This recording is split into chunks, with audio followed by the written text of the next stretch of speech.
안녕하세요. 깡통걸입니다. 요즘 한국인들은 앞으로 40일이 빨리 지나가길 기대하고 있습니다. 앞서 셀트리온이 임상 이상을 한국 포함 루마니아, 스페인, 미국 등에서 환자 327명을 대상으로 진행했는데 놀랍게도 투약 3일 만에 코로나균이 전부 사멸했다는 소문이 돌고 있습니다. 이 소문에 의하면 환자 등급은 경증에서부터 중등증까지 다양했습니다. 또 대웅제약 역시 먹는 치료약인 호이스타정을 개발 중인데 임상 이상 결과에서 위약분 대비 빠른 치료 효과를 보인 것으로 나타났습니다. 대웅제약 역시 다가오는 1월쯤 임상 결과를 토대로 식약처에 긴급사용 승인 신청을 낼 계획입니다. 한국인들은 내년 봄에 마스크 없는 코로나 청정국이 오는 거냐며 기대하고 있습니다. 12월 29일 기준 셀트리온 측은 임상 이상의 결과를 구체적으로 발표하지는 않았지만 조만간 국제학회에서 결과를 상세히 발표하겠다고 밝혔습니다. 소문이 어느 정도 가능성이 있어 보입니다. 지난 12월 29일 셀트리온은 식약처에 항체 치료제인 레키로나주의 국내 조건부 사용 승인을 신청했습니다. 임상 이상 결과를 바탕으로 사용 승인 신청을 낸 건데 빠르면 1월쯤 식약처 승인이 떨어지고 시판을 개시하게 됩니다. 12월 29일 기준 식약처는 40일 내에 허가 심사를 마칠 계획입니다. 셀트리온은 미국과 유럽 국가 대부분에도 1월 중으로 신청서를 제출할 계획입니다. 이 때문에 한국인들은 앞으로 40일 후가 기대된다고 기대감을 나타내고 있습니다. 한 네티즌은 국내 허가도 호재지만 한국과 유럽의 승인이 떨어지면 진짜 빅 호재라고 행복회로를 그렸습니다. 이제 국내를 넘어 세계를 구하는 회사가 되라고 응원한 네티즌도 있었습니다. 그러면서 셀트리온의 항체 치료제가 미국 치료제인 렘데시비르보다 효능이 좋을지 어떨지가 점쳐지고 있습니다. 앞서 WHO 지침 개발 그룹 전문가 패널은 렘데시비르를 비추한다고 밝혔습니다. 뉴 잉글랜드 저널 오브 메디슨 보고서에서도 렘데시비르는 환자의 회복 기간을 줄일 수는 있지만 사망률에는 큰 도움이 못 된다는 내용이 실려 있습니다. 렘데시비르의 효과가 생각보다 떨어지고 한계가 계속 드러나자 이번에 셀트리온이 안전하고 효과가 뛰어난 치료제를 개발한다면 전 세계 시장을 휩쓸게 될 거라는 기대감도 나오고 있습니다. 셀트리온 측은 레키로나주가 백신 역할도 할 수 있다고 자신하고 있습니다. 말 그대로 항체를 직접 주입해 단기간 바이러스 예방 효과도 기대할 수 있다고 밝혔는데 인체에 항체를 주입하면 1, 2주간은 바이러스 감염을 막을 수 있기 때문이죠. 셀트리온이 이렇게 자신하는 데는 이유가 있습니다. 치료 임상 말고도 확진자의 밀접촉자에게 항체 치료제를 투여하고 과연 감염을 예방할 수 있는지 판단하는 예방 임상도 진행했는데 결과가 성공적이었기 때문입니다. 셀트리온의 레키로나주와 렘데시비르는 치료 기전이 다릅니다. 레키로나주는 바이러스 표면에 있는 결합 부위에 인체 세포 대신 결합해서 바이러스가 세포 내로 침투되는 것을 막습니다. 반면 렘데시비르는 일단 바이러스가 세포 내 감염된 뒤 이 바이러스의 복제를 억제합니다. 투여 방식도 다릅니다. 렘데시비르가 중증 환자를 대상으로 주사를 투여하는 방식인 반면 레키로나주는 경증 환자까지 맞을 수 있고 90분간 정맥으로 투여합니다. 렘데시비르는 2013년부터 2016년까지 서아프리카의 에볼라 유행 당시 에볼라 바이러스의 치료제로 개발한 항바이러스제입니다. 그런데 에볼라 치료에는 효능을 입증하지 못하면서 개발이 중단됐습니다. 이후 2019년 발생한 코로나 치료를 위한 임상시험이 진행됐습니다. 초기 임상시험에서 치료 기간을 단축하는 긍정적인 결과를 보여 FDA는 2020년 5월부터 중증 환자에 대해 렘데시비르 긴급 사용을 승인했습니다. 그리고 10월에는 정식 사용 승인을 내렸죠. 우리나라 식약처 역시 지난 6월 렘데시비르를 특례 수입하기로 결정하고 7월부터 렘데시비르가 국내에 공급되기 시작했습니다. 12월 말 기준 국내에서 렘데시비르를 투여한 환자는 2,450명입니다. 셀트리온 항체 치료제는 허가 신청과 별개로 조건부 승인을 받고 환자 2명에게 투여가 완료됐습니다. 렘데시비르가 셀트리온보다 먼저 사용 승인을 받았어도 당초 에볼라 치료를 위해 계획해 재창출한 약물과 처음부터 코로나 치료만을 목적으로 개발한 셀트리온 치료제와는 효능면에서 천지 차이일 것이라는 의견이 많았습니다. 그만큼 한국인들의 기대가 높아지고 있는 겁니다. 셀트리온의 치료제가 40일 이내에 식약처의 허가를 받으면 2월 초에는 코로나 환자에게 바로 투여될 예정입니다. 이미 셀트리온은 치료제 10만 명분을 확보해뒀습니다. 앞서 셀트리온의 서정진 회장은 지난 11월 11일 라디오 방송에 출연해 올해 안으로 항체 치료제 조건부 승인을 신청하고 내년 봄 봄에는 한국을 청정국으로 만들겠다는 자신감을 드러냈습니다. 서 회장은 임상 결과상 4, 5일이면 몸 안의 바이러스가 다 소멸된다고 밝히면서 국내 환자 10만 명분에 해당하는 항체 치료제 생산을 이미 시작했다고 밝혔습니다.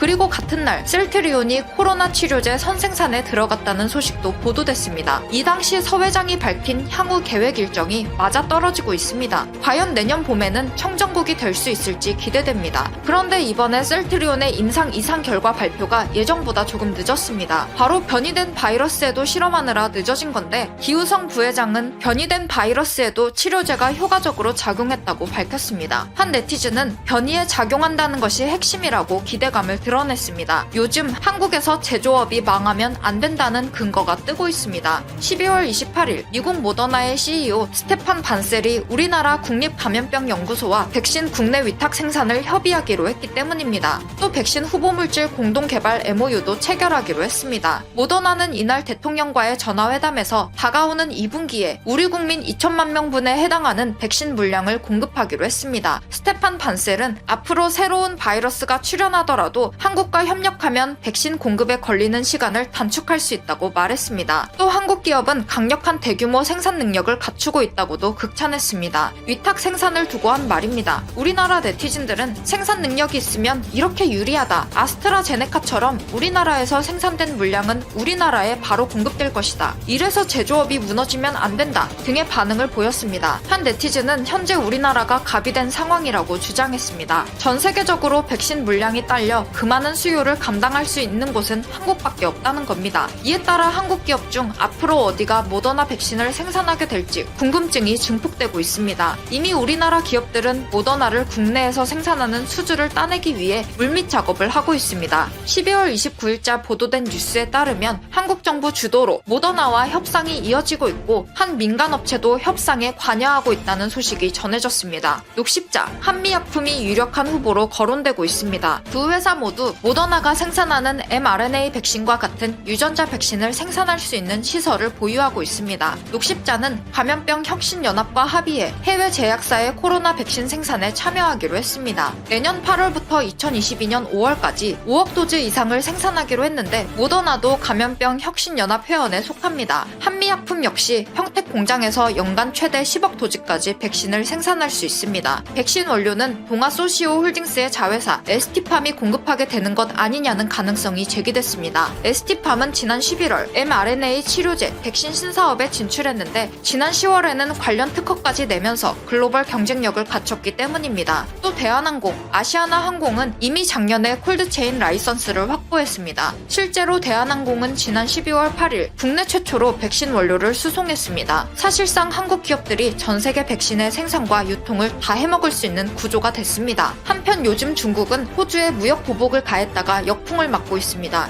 중국 정부는 시민들에게 질서 있게 전력을 사용하라는 지침을 내렸습니다. 중국 저장성 이우시와 진화시는 이런 지침을 발표했습니다. 공공장소에서 외부 기온이 5도를 넘어가면 난방을 끌 것, 3층 이하 승강기는 가동 중지, 한마디로 전기를 아끼라는 겁니다. 심지어 후난성 창사시는 가정용 난로나 오븐까지 쓰지 말라는 지시를 내렸습니다. 호주 ABC 뉴스는 중국 중부와 동부에서 주민 수백만 명이 전력 부족으로 고통을 겪고 있는데, 특히 주민들이 난방 전력 지침에 불평하면서 얼어 죽을 것 같다며 호소하고 있는 상황이라고 보도했습니다. 심지어 한 시민은 웨이보에 안 그래도 추워 죽겠는데 엘리베이터까지 가동이 중지돼 20-30층을 걸어서 올라가야 한다고 불평했습니다. 12월 28일 인도 일간 타임스 오브 인디아는 인도 정부가 인도 국내외 항공사들에게 중국인을 태우지 말라는 지시를 내렸다고 보도했습니다. 중국은 11월 초부터 방역을 핑계로 인도인의 입국을 금지했습니다. 열받은 인도도 눈눈이 작전을 펼치기로 한 겁니다. 타임스 오브 인디아는 중국 때문에 외국 상선에 탑승한 인도인 1,500명이 피해를 봤다며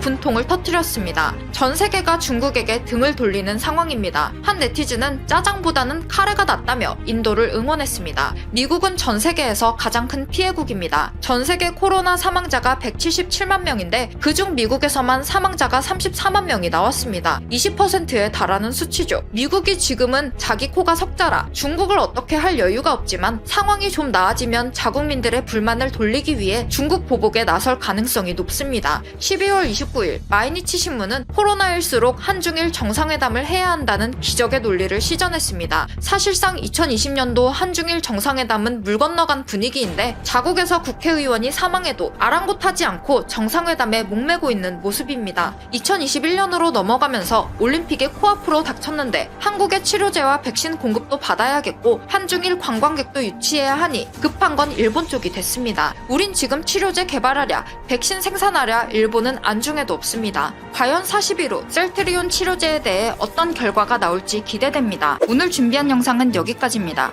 끝까지 시청해주셔서 감사합니다. 다음 영상에서 만나요. 한국과 일본, 뗄래야 뗄 수 없는 두 나라는 과거에서부터 많은 이해관계 및 전략적인 사안으로 얽혀 있었죠. 그중 일본의 침략은 시기에 상관없이 대를 이어 현재까지도 무수히 일어났고 그들이 한반도를 넘보는 야욕을 보인 사건들에 맞서는 대한민국 선조들의 헌신과 노력도 이어져 왔습니다. 그리고 그것들은 지금의 독자적인 한국을 만들어주는 미끄럼이 될 수 있었죠.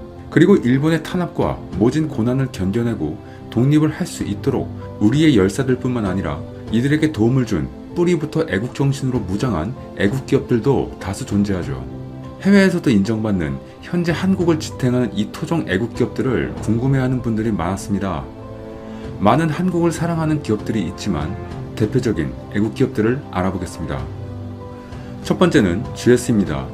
GS는 대한민국의 에너지, 유통 중심의 서비스 부분 지주 회사입니다. GS의 허창수 회장의 할아버지 허준은 만주 독립운동의 자금줄 역할을 한 백산성회를 공동 설립한 인물입니다. 백산성회는 독립운동 전체 자금의 60%가량을 지원했던 곳으로 일제의 감시를 피하기 위해 영리기관으로 가장했으나 실제로 독립운동의 국내 연락 및 자금 공급을 목적으로 설립됐다고 합니다. 두 번째는 LG입니다. LG그룹의 창업자인 구인회 회장은 일제의 감시와 탄압에도 불구하고 1942년 상해 임시정부의 자금줄이었던 백산성회에 거액의 자금을 지원했습니다. 또한 당할 때 당하더라도 나라를 되찾고 결의를 살리자는 구국의 청에 힘을 보태야겠다며 부산에서 활동하신 독립운동가 안희재 소생에게 중경 임시정부 독립운동자금 1만원, 현물로 쌀 500가마니를 지원하기도 했습니다. 세 번째는 동아약품입니다. 우리가 속이 안 좋을 때 먹는 가스알명수의 회사입니다. 동아약품은 일반 의약품과 전문 의약품을 만드는 제약회사입니다. 동아약품의 초대 사장인 민강 선생은 1909년경 각계 인사 80여 명과 함께 비밀 결사대인 대동 청년단을 조직해 한성 임시정부의 수립과 국민대회 개최를 추진하는 등 독립운동을 벌였습니다. 또한 민강 선생이 있는 동아약품의 본사 서울연통부는 1920년에 상하이 임시정부의 연락책으로 쓰이기도 했으며 민강 선생은 국내외 연락을 담당 정보를 수집했습니다. 그는 활명수를 판매한 금액으로 독립자금을 조달해 임시정부에 전달하는 행정 책임자로 활약했습니다. 그 당시 50전 하던 활명수는 설렁탕 2그릇과 막걸리 1말 정도가 되는 고가의 상품이었으며 돈 대신 휴대하며 비싸게 팔아 자금을 마련했다고 합니다. 민강 선생은 독립운동에 연루돼 2번의 옥고 끝에 숨을 거두었고 죽는 순간까지 나라를 위해 희생한 것을 후회하지 않는다고 했습니다. 네 번째는 유한양행입니다. 유한양행은 제약, 화학회사로 유일한 박사가 창업자입니다. 그는 건강한 국민만이 주권을 되찾을 수 있다라는 말을 신념으로 삼고 독립을 위한 자금을 마련하고자 1926년 유한양행을 설립했습니다. 또한 해외 한적대회의 집행위원과 미국 전략정보처 OSS 한국 담당 고문으로 활약했으며 1942년에는 미국에서 항일 무장 독립군 창설을 주도하고 직접 독립운동을 벌이기도 했습니다. 마지막으로 다섯 번째는 교보생명입니다. 교보생명은 대한민국의 대표적인 생명보험 회사입니다. 교보생명 창업자인 신용호 선생은 1940년 베이징에 북일공사를 설립해 곡물, 유통업으로 큰 성공을 거두었고 이때 얻은 수익으로 독립운동을 지원했습니다. 19살에 장사를 하겠다고 중국으로 간 신용호 선생님은 그곳에서 이육사 선생님을 만나 독립자금을 보탰다고 합니다. 그의 아버지와 형제들도 독립운동을 지지했으며 독립운동의 여파로 그의 가족은 일제 한평생 쫓겨다녀야 했습니다. 나라 잃은 시대에 목숨을 걸어 독립운동을 지원해주고 독립운동가들에게 금쪽같은 생명수를 지급해준 고마운 기업들입니다. 그렇다면 이들은 현재 창업주의 민족 정신을 계승하고 발전시켜 나가고 있는지 한번 살펴보겠습니다. 먼저 GS 리테일은 국가보훈처와 함께 독립운동가 기억하기 캠페인의 일환으로 독립운동 100이 날리기 도시락을 시작으로 2019년에는 자랑스러운 여성 독립운동가 51인 도시락, 3탄으로 임시정부 요원 47명의 스티커가 부착된 도시락 등을 제작해 독립운동가의 이름과 항일 활동 내용을 알렸습니다. 다음으로 GS 칼텍스는 독립서체 윤봉길과 독립서체 한용운 폰트를 GS 칼텍스 블로그인 미디어 허브에 공개하며 누구나 무료로 다운받아 사용할 수 있습니다. 또한 지난해에는 임시정부 100주년을 맞아 100명의 고객과 함께 2박 3일간 대한민국 상해 임시정부, 홍구공원, 백범 김구 선생의 피난처였던 항주 독립운동 사적지 등을 둘러보는 독립운동 역사회 탐방 캠페인을 진행했습니다. 다음으로 LG 하우시스는 마지막 임시정부 청사 복원을 지원했습니다. 안중근 의사 기념관을 세단장했으며 만해 기념관도 개보수했습니다. 2016년부터 독립유공자집을 개보수 지원하고 6.25 전쟁 해외 참전용사 대상 주택 개보수 지원 현충시설을 고치고 제8회 독도사랑 청년 캠프를 개최했습니다. 세 번째로 동아약품은 우리나라 최초의 브랜드이자 최장수 브랜드인 활명수를 이용했습니다. 활명수는 살릴 활, 생명명, 물 숫자를 씁니다. 1897년부터 그 이름의 뜻대로 민중의 생명을 살리는 물 역할을 해왔습니다. 동아약품은 이런 활명수의 가치와 철학을 잇고자 해마다 활명수 기념판 판매 수익금 전액을 기부하며 물 부족국가 어린이들을 돕는 생명을 살리는 물 캠페인을 진행하고 있습니다. 구국의 애민정신을 넘어 인간의 존엄성을 최고의 가치로 여기고 인종, 민족, 국가, 종교 따위의 차이를 초월하여 인류의 안녕과 복지를 위하는 휴머니즘을 지닌 기업이 되었습니다. 다음으로 네 번째인 유한양행입니다. 현재 유한양행이 후원 제작한 독립운동가들을 기리고 광복절을 기념하기 위한 21세기 청년 독립단의 광복 뮤지컬 새벽이 온다가 유튜브를 통해 공개되었습니다. 새벽이 온다는 1908년부터 광복 이전까지 수많은 독립운동가들이 갇혀 있었던 서대문 형무소에서 촬영됐습니다. 과거 광복을 보지 못한 채 죽어간 수많은 독립운동가들이 감옥에서 벗어나 현재의 대한민국을 보게 된다는 내용을 창작했습니다. 배우 차지연 씨가 주연을 맡아 완벽한 노래와 연기로 극에 감동을 더했습니다. 21세기 청년 독립단은 독립운동가이자 창업자인 유일한 박사가 설립한 기업 유한양행의 후원을 받아 이 시대의 애국과 동시대의 청년들의 주체적 삶을 응원하는 다양한 문화예술 콘텐츠를 제작하고 있습니다. 역사의 뒤안길에서 화려한 불꽃을 마음에 품은 젊은 신지식인들에게 영혼을 불태우게 해줄 연료를 부어준 그들은 아직도 나라를 위해 그 정신을 기리기 위해 공헌하고 있습니다. 그들은 요즘 어떠한 성장을 해 나가고 있는지 그 모습도 한번 살펴보겠습니다. 먼저 GS건설은 신재생에너지로 전력을 충족하는 당진형 뉴딜 제1호 사업인 RE100 산업단지의 전력 공급 인프라 구축 사업에 참여한다고 합니다. 당진시에 따르면 김홍장 당진시장과 GS건설의 오무현 시장은 16일 오후 당진시청사에서 RE100 산업단지 전력 공급 인프라 구축을 위한 업무 협약을 맺었습니다. 리뉴어블 에너지 100은 기업에 필요한 전력의 100%를 재생 가능한 에너지로 충족한다는 뜻입니다. 인프라 사업은 외부 효과를 주는 중요한 간접 자본으로 나라의 성장 동력이 되는 중요한 부분입니다. 이 사업에 참여했다는 것은 GS의 무한한 가능성을 반증하는 것이라고 볼 수 있을 것입니다. 다음으로 LG전자는 세계 권위의 디자인상인 IDEA 2020을 대거 수상했습니다. 세계적 권위의 디자인상인 IDEA 2020에서 총 10개의 상을 받았다고 17일 밝혔습니다. IDEA는 미국 산업디자인협회가 주관하는 국제 디자인상으로 레드닷 디자인 어워드, IF 디자인 어워드와 함께 세계 3대 디자인상으로 꼽힙니다. LG전자의 K-블리스 컨셉트 LED 사이니지는 브론즈상을 수상했습니다. 이 제품은 레드닷 디자인 어워드 최고상, IF 디자인 어워드 본상에 이어 이번 수상을 포함해 세계 3대 디자인상을 모두 수상했습니다. LG전자 디자인 경영센터장 노창호 전무는 고객에 대한 이해를 바탕으로 혁신적이고 차별화된 디자인을 지속적으로 발굴하고 궁극적으로 고객의 더 나은 삶을 위해 노력할 것이라고 말했습니다. LG전자는 우리나라에서 전자 분야에 삼성과 함께 독보적인 위치를 선